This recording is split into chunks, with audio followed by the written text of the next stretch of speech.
بسم اللہ الرحمن الرحیم۔ شروع اللہ کے نام سے جو بڑا مہربان نہایت رحم والا ہے۔ السلام علیکم۔ حضرت موسیٰ علیہ السلام کے دور میں ایک بہت ہی عبادت گزار اور عالم شخص ہوا کرتا تھا۔ یہ اسم اعظم کے علم سے واقف تھا اور اس کی زبان میں ایسی تاثیر تھی کہ اس کی کوئی دعا رد نہیں ہوتی تھی۔ اس کے شاگردوں کی تعداد ہزاروں میں تھی۔ کہتے ہیں کہ اس کی درسگاہ میں صرف سیاہی کی دعاتوں کی تعداد 12,000 تھی۔ تاریخی کتابوں میں اس شخص کو بلعام بن باورا کے نام سے یاد کیا جاتا ہے۔ بنی اسرائیل کے مصر سے خروج اور فرعون مصر کے غرق ہونے کے بعد جب حضرت موسیٰ علیہ السلام بنی اسرائیل کے لشکروں سمیت قوم جبارین سے جہاد کے لیے نکلے تو بلعام بن باورا کی قوم بھی گھبرا کر اس کے پاس حاضر ہوئی اور کہا کہ حضرت موسیٰ علیہ السلام کے لشکر انتہائی طاقتور ہیں، اس سے پہلے کہ وہ ہمیں ہماری زمینوں سے نکال دیں آپ حضرت موسیٰ علیہ السلام کے لیے ایسی بد دعا کریں کہ وہ شکست کھا کر واپس لے جائیں اور آپ کی دعا رد نہیں ہوتی۔ بلعام بن باورا جو کہ اپنے علم کے سبب حضرت موسیٰ کے مقام اور مرتبے سے واقف تھا، اس نے اپنی قوم کو بنی اسرائیل کے خلاف بد دعا کرنے سے صاف انکار کر دیا۔ بلعام کی ایک انتہائی خوبصورت اور کم عمر بیوی تھی جسے بلعام بہت محبت کرتا تھا اور اس کے تمام ناز و نخرے اٹھاتا تھا۔ چنانچہ اب اس کی قوم بہت سارے تحفے تحائف لے کر اس کی بیوی کے پاس گئی اور اس کو حضرت موسیٰ کے لیے بد دعا قرانے پر رضامند کر لیا۔ لہٰذا اب بلعام کی بیوی نے بھی بلعام سے بنی اسرائیل کے لیے بد دعا کرنے کو کہا۔ شروعات میں تو بلعام نے ایسا کرنے سے قطعی منع کر دیا، لیکن اس کی بیوی نے بھی ہار نہ مانی اور اسے اپنی اداؤں اور حسن کے جال میں ایسے مغلوب کیا کہ اس کا انکار نرم ہوتا گیا اور آخر میں اس نے بلعام کو طلاق کی دھمکی دے دی۔ چنانچہ اپنی خوبصورت بیوی سے جدائی برداشت نہ کر سکنے کی وجہ سے بلعام اپنی گدی پر سوار ہو کر بد دعا کے لیے چل پڑا۔ راستے میں بلعام کی گدی بار بار رک جاتی اور منہ موڑ کر بھاگنا چاہتی، لیکن وہ اسے مار مار کر آگے دھکیلتا رہا، یہاں تک کہ اللہ تعالیٰ نے گدی کو قوت گویائی عطا فرمائی اور اس نے کہا کہ افسوس اے بلعام، تو کہاں اور کدھر جا رہا ہے؟ دیکھ میرے آگے فرشتے ہیں جو میرا راستہ روکتے ہیں اور میرا منہ پیچھے کو دھکیل رہے ہیں۔ اے بلعام، تیرا برا ہو، تو اللہ کے نبی اور مومنین کی جماعت پر بد دعا کرے گا۔ گدی کے منہ سے یہ تقریر سن کر بھی بلعام واپس نہ ہوا، یہاں تک کہ حسبان نامی پہاڑ پر چڑھ کر بنی اسرائیل کے لشکروں کو دیکھ کر ان کے خلاف بد دعا کرنے لگا۔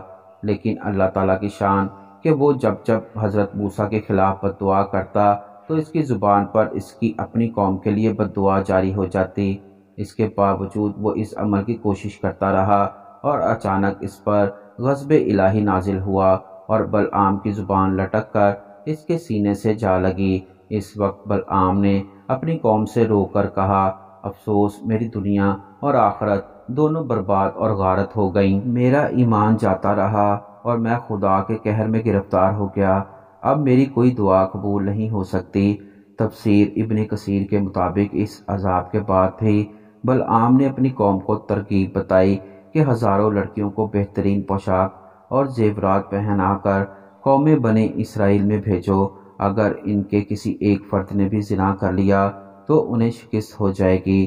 چنانچہ اس کی قوم نے بلعام کے کہنے پر مکر و فریب کا یہ جال بچھایا اور بہت سی دوشیزاؤں کو بناؤ سنگار کر کے بنی اسرائیل کی طرف بھیجا، یہاں تک کہ بنی اسرائیل کا ایک رئیس حضرت موسیٰ کے منع کرنے کے باوجود ان میں سے کسی ایک لڑکی سے زنا کر بیٹھا۔ اس گناہ کی نحوست کا اثر یہ ہوا کہ بنی اسرائیل میں اچانک طاعون کی وبا پھیل گئی، جس کے سبب 70,000 افراد گھنٹہ بھر میں موت کا شکار ہوئے۔ یہ تمام لشکر بکھر گیا اور بچے کچے افراد ناکام نامراد واپس لوٹے۔ بلعام پہاڑ سے اتر کر مردود ہو گیا، آخری دم تک اس کی زبان اس کے سینے سے لگی رہی اور وہ بے ایمان ہو کر مرا۔ قصص الانبیاء میں درج ہے کہ اس واقعے کے بعد بلعام کی 300 سال کی عبادت ریاضت کے بدلے اللہ تعالیٰ نے اسے 3 حاجات کے لیے دعا کی اجازت دی۔ اس مرتبہ بھی بلعام کی بیوی نے اسے مجبور کیا کہ وہ پہلی دعا اس کی خوبصورتی میں اضافے کے لیے کرے کہ اس سے زیادہ خوبصورت عورت پورے بنی اسرائیل میں نہ ہو۔ بلعام نے اپنی بیوی کی یہ خواہش بھی پوری کر دی۔ دعا پوری ہو جانے کے بعد بلعام کی بیوی اس سے بالکل خاطر میں نہ لاتی اور جوان مردوں کے ساتھ ایسے عیش و عشرت میں مشغول رہتی۔ ایک مرتبہ بلعام نے اسے کسی غیر مرد کے ساتھ ملوث گناہ پا کر بد دعا دی کہ اس کی بیوی کتیا بن جائے، لہٰذا اس کی بیوی کی شکل کتیا کی مانند ہو گئی۔ اب بلعام کی اولاد کو لوگ کتیا کی اولاد کہتے اور اس کی تصدیق کرتے، لہٰذا انہوں نے اپنے باپ سے اس سے ان کی ماں کو اصل حالت میں لانے کی دعا کرنے کو کہا۔ یہ تینوں دعائیں ایسے ہی ضائع ہو گئیں اور بلعام افسوس سے ہاتھ ملتا رہ گیا۔ بلعام کے بارے میں قرآن مجید میں کچھ یوں بیان ہوا ہے کہ اور انہیں اس شخص کا حال سنا دیں جسے ہم نے اپنی آیتیں دے دیں، پھر وہ ان سے نکل گیا، پھر اس کے پیچھے شیطان لگا تو وہ گمراہوں میں ہو گیا، اور اگر ہم چاہتے تو ان آیتوں کے برکت سے اس کا رتبہ بلند کرتے، لیکن وہ دنیا کی طرف مائل ہو گیا اور اپنی خواہش کے تابع ہو گیا۔ اس کا ایسا حال ہے جیسے کتا، اس پر تو سختی کرے تو بھی ہانپے اور اگر چھوڑ دے تو بھی ہانپے۔ یہ ان لوگوں کی مثال ہے جنہوں نے ہماری آیتوں کو جھٹلایا۔ وہ یہ حالات بیان کر دے، شاید کہ وہ فکر کریں۔